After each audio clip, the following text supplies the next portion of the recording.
Hello and welcome to another Bodgit and Leggit video. Now we have a 2000 Mercedes here, so year 2000. It's a CLK, it's a 200, it's the non-compressor, so it's the W208. That's the actual model number, and we've got the upper wishbone to replace, or upper control arm. There's loads of different names for it, but it's essentially the same thing. We're replacing the whole lot, and it's actually something that I really like on Mercedes. Now, lucky enough, I'm not actually in front of camera saying that, because I don't think I could ever do that. But yes, Mercedes, BMWs, anything like that, a lot of mechanics do moan about them, and I moan about them too, but I have to say, I love them, because when they come in, there's always something that needs to be done. It keeps me in business, so I honestly don't mind. But I really like the way that these are actually done. They're really easy to do, which is really nice, because a lot of the jobs on some of Mercedes can be awkward.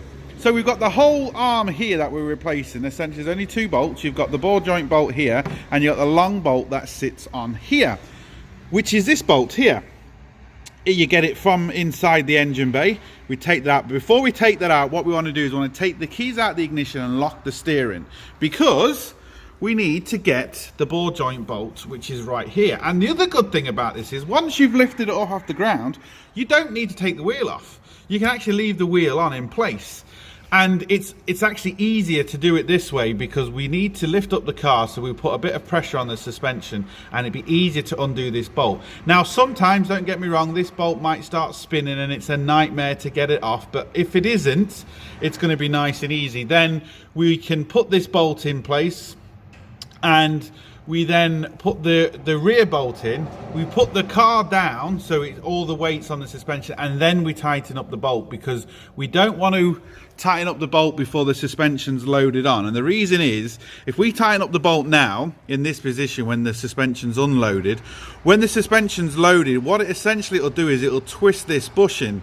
It'll be okay, the car will still work, but this bushing will wear out very quickly, and it won't give you the actual proper suspension travel, well, not travel, but as the suspension's actually working, it won't work to its fullest potential. It will work, but I guarantee you'll wear out that. So we need to put all the weight on the car, and then we need to actually tighten this bolt. So what I'm going to do first is, I think it's a 16mm, and see if we can take off this bad boy. Right, it is a 16mm, and there's a couple of things we're hoping first. Now, obviously you can take off the wheel, but it's not actually that necessary. What we're hoping is, first, this bolt's going to come off. The steering is now locked, so we shouldn't have to, as you can see, the steering is now, the wheel, essentially what I mean by that is not going to turn all the way before this bolt loosens. But what I'm hoping for is for the nut just to spin, not the actual bolt, because that'll just make our life so much easier. Now, we might not be able to, we can get enough on it. Sometimes just using one spanner might not be enough. Now, is this whole thing spinning? Nope, not yet. Right, what I'm going to do is I'm just going to keep on doing this. There's no point with filming it. I'll only film it if the whole thing starts spinning. And there's a couple of things we can do. Sometimes they have like an Allen key or a star head underneath. I'll just check if this one does. On the new one, it doesn't. So the new one, it doesn't. I'm not sure on the old one. But again, what we can actually do is, if that's the case, we will... If the whole thing starts spinning, what we need to do is get a jack, and we need to put pressure on the suspension. So we'll jack it from the lower wishbone or control arm, whatever you want to call it. And we'll put pressure on here, which will make this essentially squeeze together tighter. And then we can undo it. So that's what I'm going to do if the whole thing spins. There's no point in filming just undoing a bolt, but if you come across that problem, jack the suspension up, put it under a lot more pressure, and then undo that bolt. Sorted. Another good thing to do is obviously clean the threads. As you can see, them threads were very clean, because I did actually clean them with the wire brush. I forgot to say that. So clean the threads, because that's going to give you the best chance. If you leave the threads full of crap, what's going to happen is it's going to be harder to take off the bolt, which then in turn, because it's going to put more friction on it, which then in turn is going to make the whole thing turn, which is a nightmare.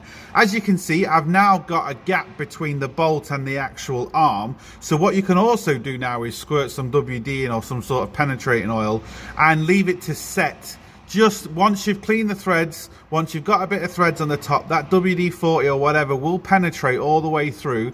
Leave it to set for, you know, 10-15 minutes. That's one thing that people, and I'm guilty of it too, you squirt WD on it and you just start undoing it straight away, which doesn't have time to work in. You can also, once you take off the tie, of course, if you want to do this, you can also heat up this bolt, which will also help as well, you know, with a gas torch or anything like that. But I don't go down them routes unless I really have to. Always just try and get it off first. It's just the easier way. So I'm going to squirt some WD in that now and leave it to set. Right, we were lucky with the ball joint bolt because that came off nice and easy. So what you have to be careful with this bolt is, because this bolt goes all the way through, as you can see, goes all the way through this and onto a captive nut the far side, which you can't see. It's right down in here. I don't know if you're going to be able to see it. No.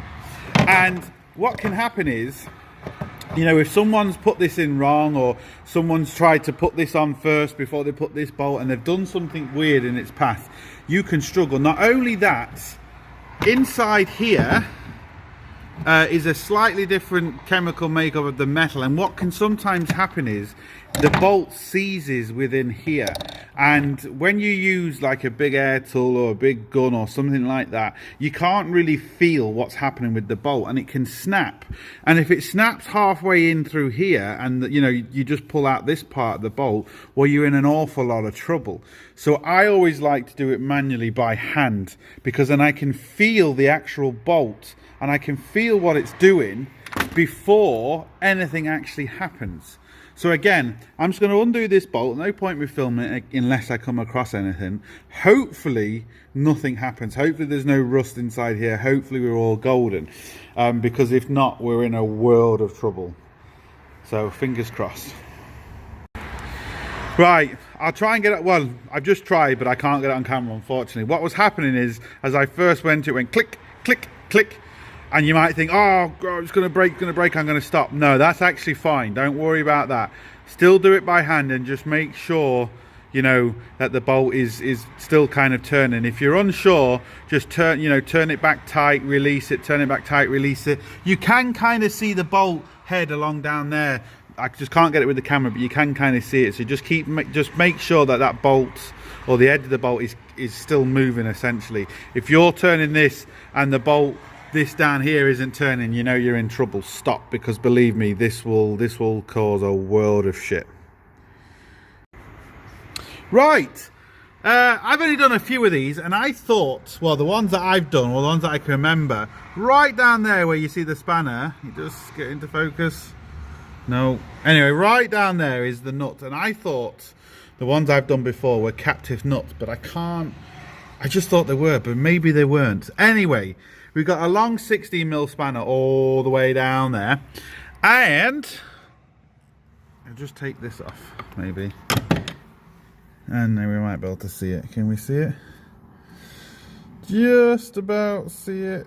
No, we can't see it. Anyway, you'll see it once it's down there, believe me. There it is. You just see the silver nut there, and you might think, oh, it's going to be really difficult to get that nut back on, but I'm going to show you a little trick. So once I take this off, I show you a little trick to get that back on. Nice and easy, sorted. Right, once you've got that big long bolt out, as you can see, this will just fall out. That's where it goes, and that's just the top of the wheel. This is the old unit here, so sorted. I call this the Irish stance. Sorted. Right, now what I want you to tell me in the comments down below is, why is there threads in the middle? Why would they need threads in the middle? And why is there Loctite in the middle? And why is there Loctite on the end when we have a special bolt? And what I mean by special bolt is, as you can see, this bolt isn't round. It's been squashed at the edge, at the top, to make it essentially a lock nut. So answers down below. If you don't know, I will tell you. Sorted. And what I mean is, I don't just want like, oh, it's threaded in the middle and that's why I'm like, I want an actual proper answer, not a guess. And because I will be asking you, if you say something, I will be asking you, well, and why? So in other words, why do they do it? Not just because there's a thread in the middle, but why do they do it? Right, what can also help is, as you can see, I've got the bolt kind of halfway through, but it's not all the way. So get a tapered punch, and what you can do is with the tapered punch, put it in there and just very easy, look, see that? Oh, I wasn't doing it. Get it in there, line it up, and now look at the difference. And all I've done is got a tapered punch. You can see just how easy a tapered punch can help you out. I've got a big set of these, and believe me, for stuff like this, it's fantastic. You half get it lined up just enough to get the tapered punch in, and then you just push it the rest of the way. Sorted. Right, when you get it most of the way in, you have to kind of jiggle it and then screw this at the same time to find the hole. And it's just difficult because you have to look inside where the thing is, and then, you know, look inside the wheel and press the trigger on this. But it's the easiest way. But don't be tempted, whatever you do, once you see the bolt sticking out a couple of inches, don't be tempted to get a hammer and just try and smack it through, because it won't work. You will do damage, and then you're going to be screwed. Just don't do it. Once you get it lined up, that bolt will just go all the way through, nice and easy. So the bolt's through. Thing is all the way through. Again, we haven't got the ball joint hooked up yet, but we don't want to do that. We just want to get the bolt through. Now the bolt is through, now we can actually come to just to put in the ball joint. Just, again, not properly, just leave it in there. Oh, you get the idea. I'm trying to do it on camera, but and then I'm just going to screw the bolt up just a couple of threads. So now that's on. What you can actually do now is we can actually tighten this all the way down now. That's not a problem, because that's not going to cause us any issue. We just can't tighten the bolt down on the big long one until we get the suspension loaded up. But this one, yeah, you can tighten this one down now, no problem at all. And obviously, if you do anything with your suspension, make sure you get it tracked. Even if you think the tracking is okay, just believe me, get it tracked, because the chances of these being exactly the same, even if you buy the same name, even if you buy, doesn't really matter. Always just track it. Believe me, just track it. Right, there's loads of different ways of doing this. I've shown before how you can put a bit of black tape on the opposite side and let the bolt stick to it so it doesn't fall out. This bolt's not too bad because it's got the washer built into it, so it means it doesn't fall all the way through. But what I've done this time is just stuck the tape on top, and I'm going to push the bolt through the spanner and the tape. And what that will actually do is that will just give you the gap a lot harder to push the bolt through. So as you can see now, look, that won't come off. No matter what I do, that won't come off. The tape has basically, you know, gone around the gap and made that bolt essentially stick in there really good.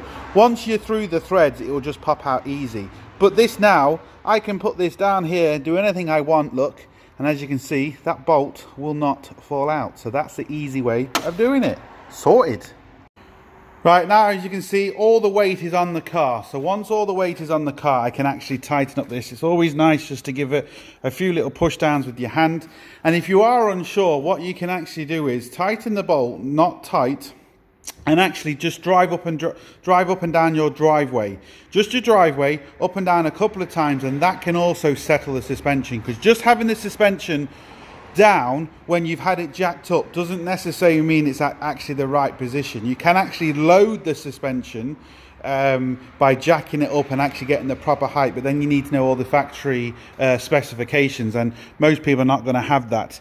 So make sure the suspension's fully loaded before you tighten this, because otherwise you're just going to destroy the new bushing. It's not going to necessarily do any damage to the car, but what it will do is it will just, that new bushing won't last 5 minutes. So that's it. And like I said, also get it tracked. No matter what, get it tracked. So I'm going to track this and take this for a test drive, but the job is essentially done. So look, hope it helps. Please like, share, comment and subscribe. Don't forget, links up here, links down below, but most importantly, don't forget, get your hands dirty. See you for the next one. Sorted.